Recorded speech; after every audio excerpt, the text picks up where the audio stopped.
Welcome to the Night Files, your gateway to spine-chilling horror stories. Don't forget to follow for more terrifying tales. If you enjoy the darkness I bring, please subscribe and share this video with your friends. You can also support me on Patreon. Your support means the world and helps keep the horror alive.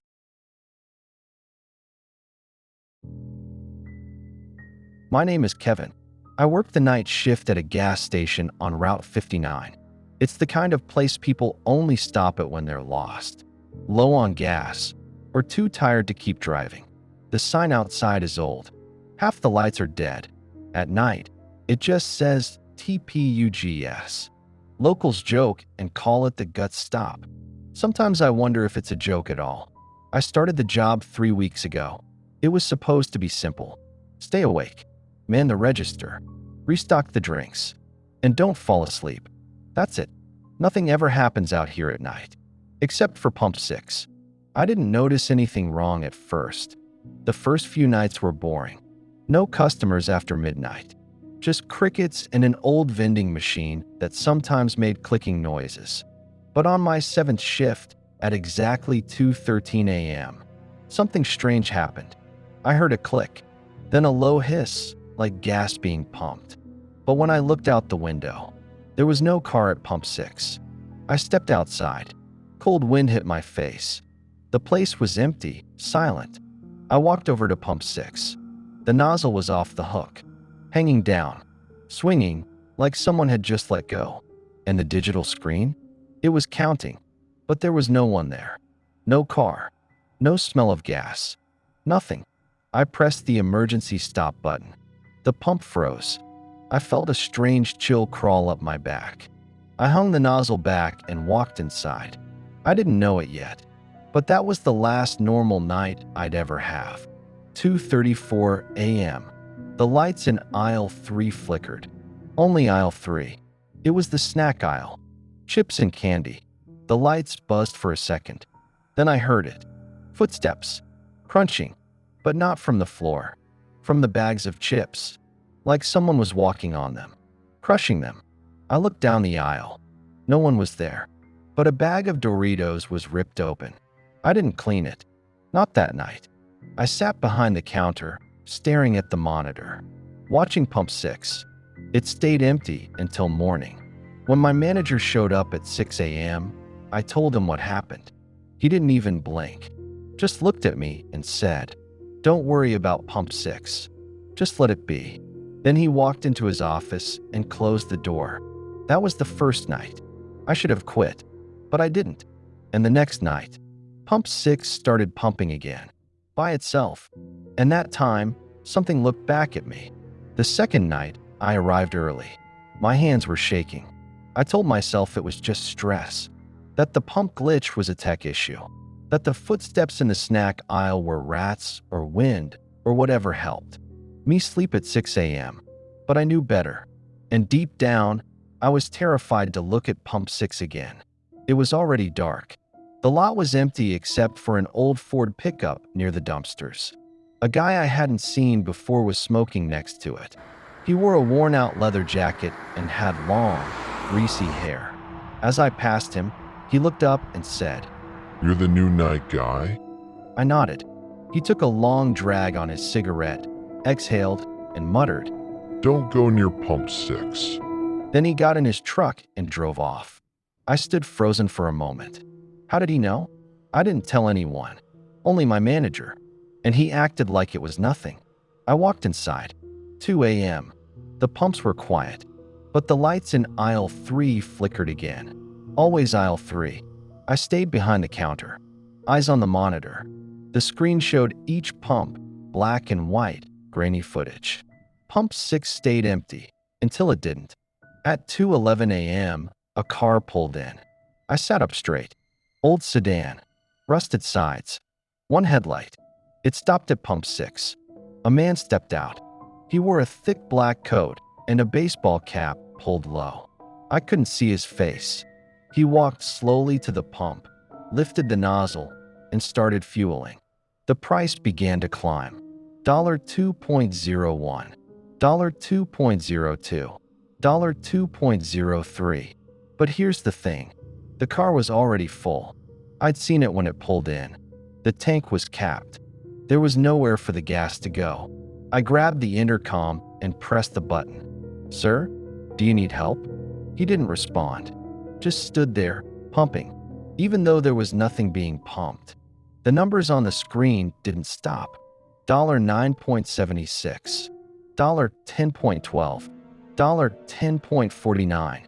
Then suddenly, he looked up, not toward the store, toward the camera, right into the lens. I saw his eyes through the monitor. They were wrong.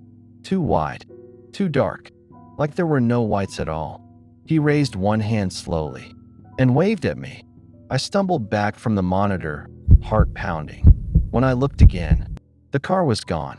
No sound, no tires, no engine. Gone. But the pump was still going. $12.88, $12.89, $12.90. I slammed the emergency shutoff. Then I went outside. I know, stupid, but I had to see. The air was cold. I walked toward pump 6, each step heavier than the last. I reached for the nozzle. It was wet, but not with gas. I pulled my hand back. My palm was smeared with something dark and sticky. It wasn't blood. It wasn't oil. I sniffed it and nearly vomited. It smelled like rotting meat left in a wet dumpster for weeks. I backed away, and that's when I saw them. Footprints, leading away from pump 6. But they didn't go to the store. They stopped halfway across the lot, and then just vanished. When my shift ended, I told my manager again. I even showed him the footage. He just looked at it, then me, and said, Don't engage with it. Don't speak to it. Let it do what it does. And then he walked away again. That was the second night. I didn't sleep that day. I kept the lights on and my phone in my hand. And when I closed my eyes, I saw those eyes looking back through the camera, waiting, watching. I didn't want to go back.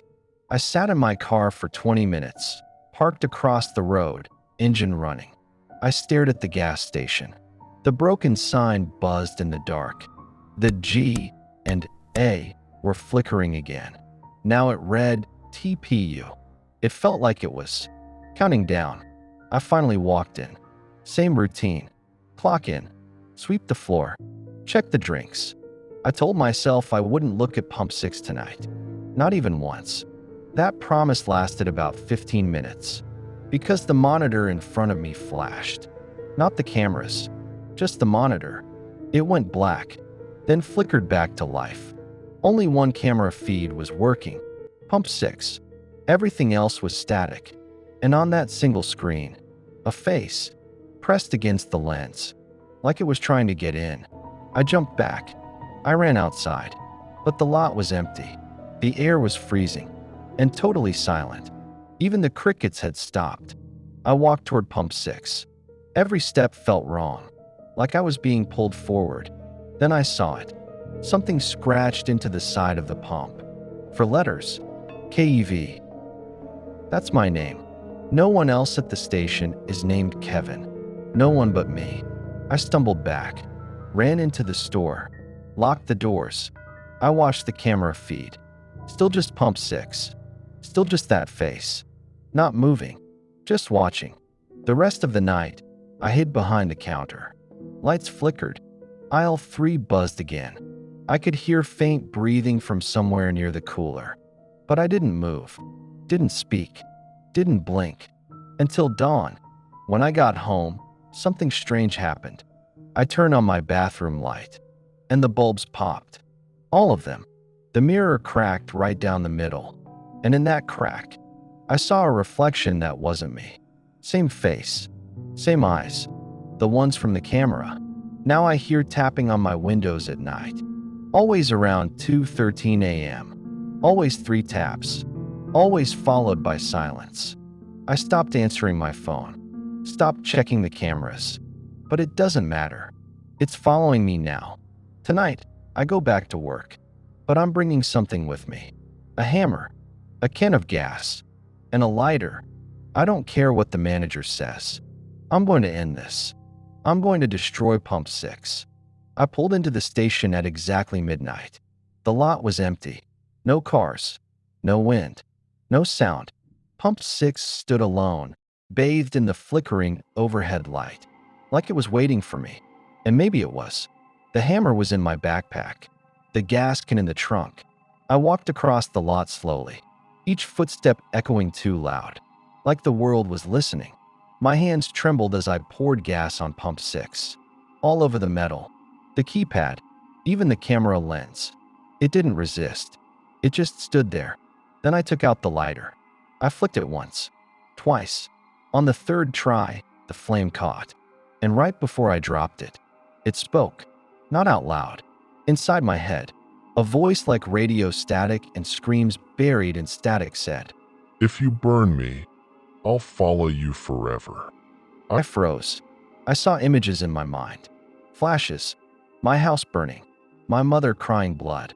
Me, lying in bed, unable to move as something climbed into my skin. I threw the lighter anyway.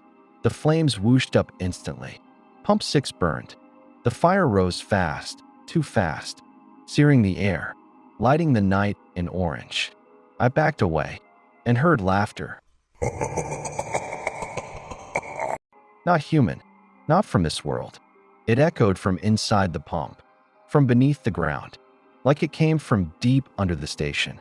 Then the flames changed. They turned blue, then black, and then they disappeared. Gone. No smoke, no ash.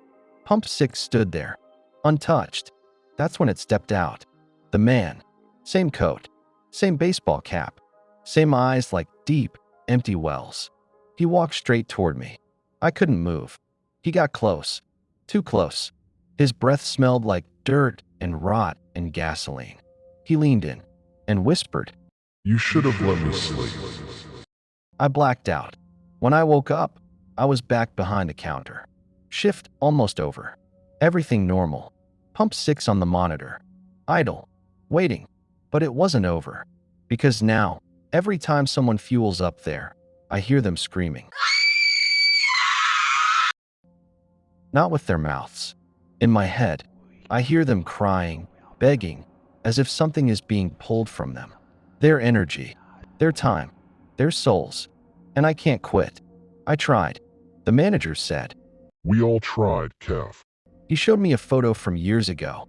The same man at Pump 6. Same coat. Same hat. Same eyes. Only the photo was from 1987. That thing doesn't age. It doesn't leave. It just waits. Feeding. So if you ever stop for gas, if the station looks too quiet, if the air feels too cold, if Pump 6 is the only one open, don't. Drive away. Because once you use Pump 6, you'll never leave it behind. I never wanted to work the overnight shift, but rent was late, and the help wanted sign at the gas station on Route 29 had been up for months. Only one rule, said the owner when I started. Don't leave the store after midnight, no matter what. I thought he was joking. He wasn't. The first night was boring until it started raining. At 12:03 a.m., I saw someone standing at Pump 3. No car, no umbrella, just standing, soaking wet, staring at the station. I buzzed the intercom. Need help? No response. I looked down to hit the button again. When I looked back up, he was gone. When I walked to the restroom, I saw something chilling. Wet footprints, starting at the front door, leading down aisle 2. But the door never opened. I checked every camera. Nothing. Just static at 12:03 a.m. I followed the footprints. They stopped in front of the walk-in cooler. Not inside. In front. Like someone walked there and vanished. Then I heard tapping from inside the cooler. I opened the door. Nothing inside, except a puddle. And in the condensation on the glass, a message. Let me in. The owner left a VHS tape in the office. Label. Do not watch. Midnight shift. Naturally, I watched it. It was security footage. From 10 years ago. Another employee on night shift. Same layout. Same rain. At 12:03 a.m., He looked up at pump 3, then slowly walked outside. The door didn't close behind him. The feed fuzzed out. When it came back, he was gone. No one found him. I paused the tape, saw something in the corner, barely visible. A figure standing in the shadows of the gas canopy, head tilted, watching. I looked at tonight's footage. Same figure, same spot. Tonight is my last shift. I wrote a note, just in case. It rained again, right on time.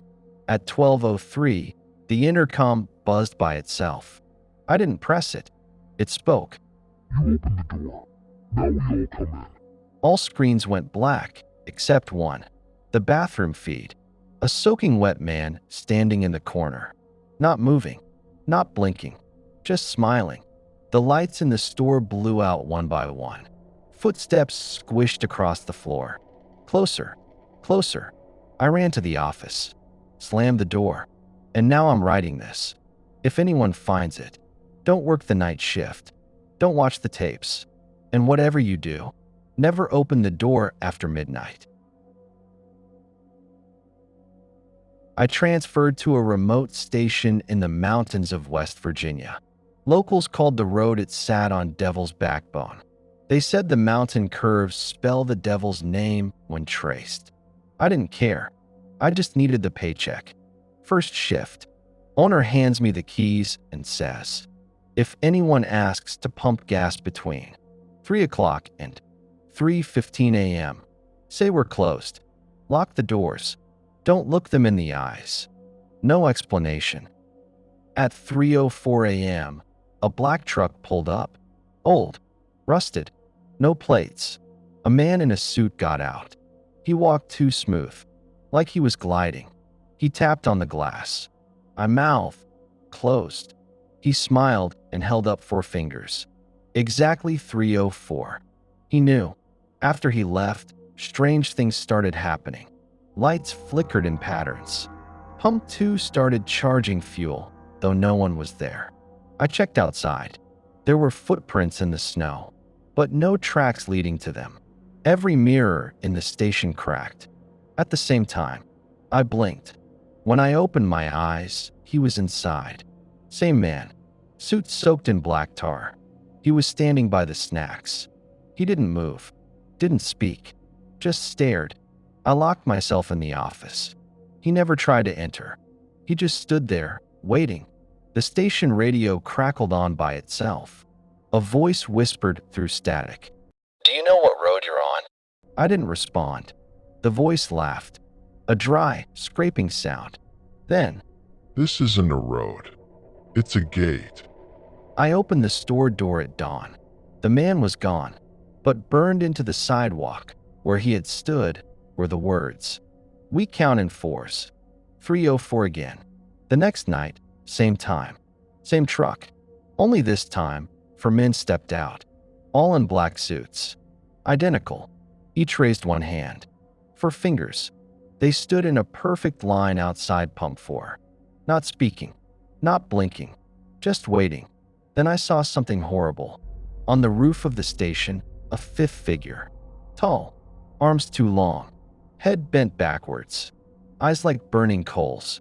Watching, it whispered. You're the 4th. The men vanished at dawn, but they left something behind. An employee name tag, burned into the counter. My name. I never told them. I can't leave. I tried to quit. The phone rang. No one answered. The road's out, blocked by landslides. My car? Dead. Every wire melted. I sleep in the store now. Every night, the suited men return. And the thing on the roof. It's getting closer. I think I was hired for a reason. Not to work. To replace someone. Or something. So if you see a help wanted ad for a gas station on Devil's Backbone Road, don't answer it. They're not hiring for a job. They're looking for a sacrifice. It was just past midnight when Ethan pulled into the gas station off exit 94. The rain had started an hour ago, needles of water slicing through his windshield like daggers, visibility dropping to almost nothing. He'd been driving from Chicago to Denver, A long haul he didn't plan to make in one shot. But the delay on I-80 forced him off route. Now here he was, staring at a flickering neon sign that barely lit the soaked pavement. Dale's Pit Stop, it read. Not exactly welcoming, but it was the only place lit for miles. Ethan rolled to a stop beside pump number 3, the nozzle swinging lazily in the wind. The place looked abandoned except for a dim light inside the cashier booth. His phone had died an hour ago, GPS frozen on a blank map. So he figured he'd ask for directions, maybe charge his phone, and grab something hot to keep him awake. He stepped out into the rain, the cold wind slicing through his hoodie. As he neared the booth, the fluorescent light inside flickered erratically, revealing a hunched figure behind glass. The man inside wasn't moving, just staring. Ethan knocked lightly on the window. Nothing. He knocked again, harder. The man twitched but didn't look up. Then, slowly, the man raised his head, and Ethan froze. The guy's eyes were wide open, bloodshot, and dry, not blinking. And his smile was wrong. Too wide, too stretched. As if his skin had been pulled from ear to ear. Ethan stepped back. Just then, the door buzzed and clicked open. Against every instinct screaming inside him, Ethan walked in. The smell hit him first. Rotten meat and old gasoline. Then the cold. The inside of the station felt 10 degrees colder than outside. Every fridge hummed, and yet there was no power to any of them. No drinks. No snacks. Shelves lined with dust-covered wrappers, some eaten through by rats. The radio above the counter let out a static-filled mumble that sounded like whispers. The man behind the counter blinked for the first time. "You came at a bad hour," he said, voice thin like a needle scratching glass. "I just need directions," Ethan said quickly, "and maybe a place to charge my phone." The man tilted his head. "You shouldn't stay long. People don't come back when they stay long." "What does that mean?" Ethan laughed nervously, eyeing the empty hallway beside the restrooms. The man's eyes rolled upward, literally rolled, like a puppet on strings. "They live in the walls," he said. Then the lights went out. Total blackness. And in that thick, suffocating dark, Ethan heard something move behind the shelves. Something crawling. Not a rat. Something bigger. Something wet. Ethan's breathing quickened. He fumbled for his phone. Dead. The lights flickered back on. The man behind the counter was gone. The counter chair spun slightly, and where he had stood was now a pool of thick, black liquid that stank of decay. Ethan stumbled back, heart racing. A single word had been written on the wall in that same dark liquid. "Run." And that's when he saw it. In the convex security mirror mounted in the corner. Something hunched and pale, skittered behind the chip aisle. It moved too fast to be human. The reflection showed it crawling on the ceiling like a spider. Ethan turned around. Nothing was there, but the ceiling creaked. He ran. I didn't stop running until I crashed through the door back into the storm outside. The rain had eased, but the sky above Dale's Pit Stop was darker now, as if the clouds themselves were watching me. I sprinted toward my car, my shoes slapping against wet concrete, every part of me screaming to leave. But the moment I reached the driver's side door, it was gone. Not the car, the door. It looked like someone had welded the whole thing shut. I yanked on the handle. Nothing. I circled to the passenger side. Same thing. Trapped. I punched the window. Nothing cracked. The light inside the gas station flickered again. Someone, or something, was standing inside now. Not the old man. Me. It was a mirror image. Same hoodie, same jeans, same terrified face. But this Ethan was grinning. A sick, unnatural grin. He waved slowly. I backed away in horror. And then, without any visible motion, he disappeared. The storm intensified again.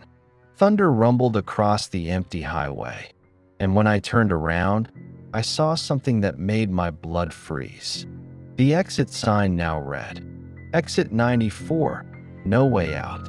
I ran down the road, screaming into the night. No cars, no lights, just endless road that felt like it was looping.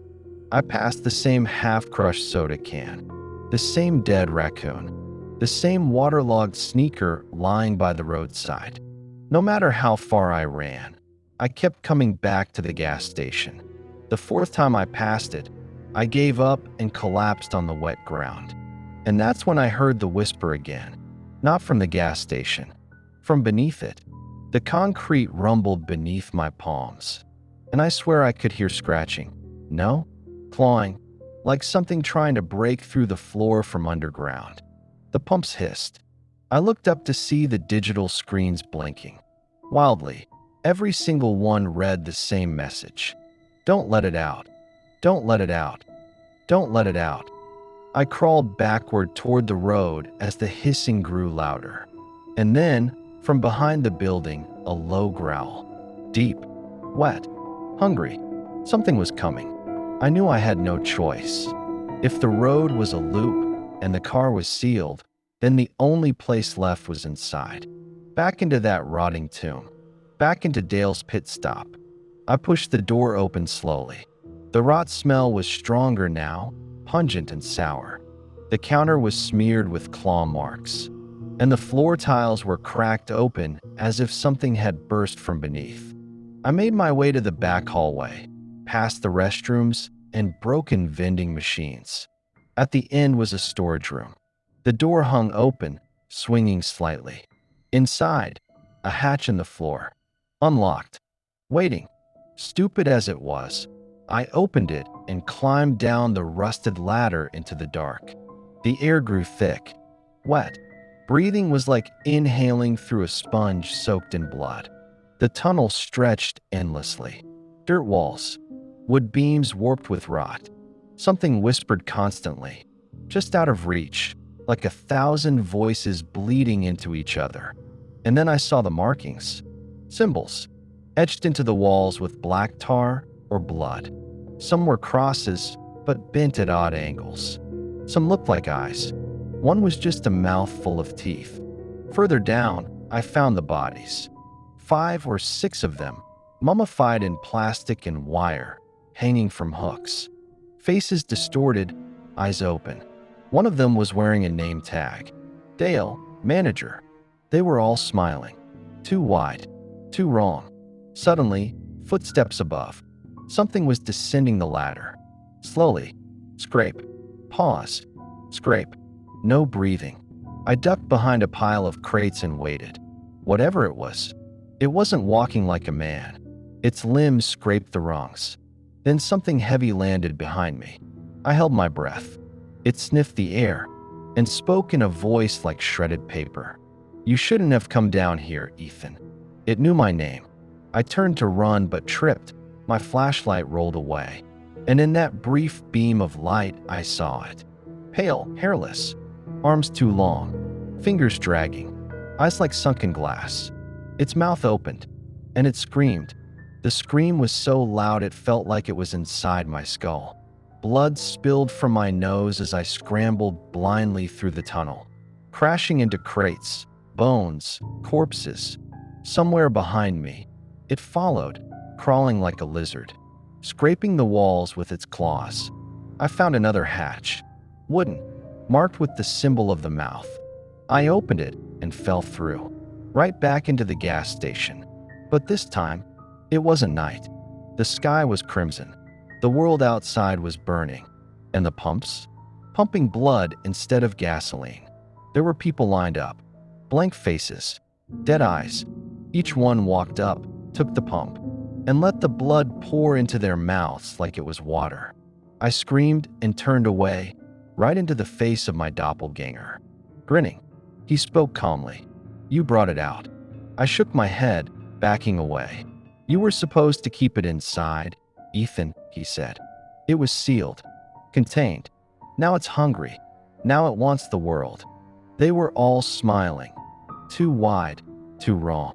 Suddenly, footsteps above. Something was descending the ladder. Slowly, scrape. Pause. Scrape. No breathing. I ducked behind a pile of crates and waited. Whatever it wasn't walking like a man. Its limbs scraped the rungs. Then something heavy landed behind me. I held my breath. It sniffed the air and spoke in a voice like shredded paper. "You shouldn't have come down here, Ethan." It knew my name. I turned to run but tripped. My flashlight rolled away, and in that brief beam of light I saw it. Pale, hairless, arms too long, fingers dragging, eyes like sunken glass. Its mouth opened, and it screamed. The scream was so loud it felt like it was inside my skull. Blood spilled from my nose as I scrambled blindly through the tunnel, crashing into crates. Bones, corpses, somewhere behind me. It followed, crawling like a lizard, scraping the walls with its claws. I found another hatch, wooden, marked with the symbol of the mouth. I opened it and fell through, right back into the gas station. But this time, it wasn't night. The sky was crimson. The world outside was burning. And the pumps? Pumping blood instead of gasoline. There were people lined up, blank faces, dead eyes. Each one walked up, took the pump, and let the blood pour into their mouths like it was water. I screamed and turned away, right into the face of my doppelganger. Grinning, he spoke calmly. "You brought it out." I shook my head, backing away. "You were supposed to keep it inside, Ethan," he said. "It was sealed, contained. Now it's hungry. Now it wants the world." Behind him, the creature rose, towering, mouth opening vertically, all the way to its chest. Inside were more faces, screaming, twisting, alive. The building shattered. The sky cracked, and I was suddenly back in my car. Phone buzzing. Daylight. Like nothing happened. The gas station was clean. People moving around. Pumping gas. Normal. I blinked. Had I imagined it? The phone buzzed again. A text. From unknown. "It's still with you." I looked in the rearview mirror, and there it was, grinning.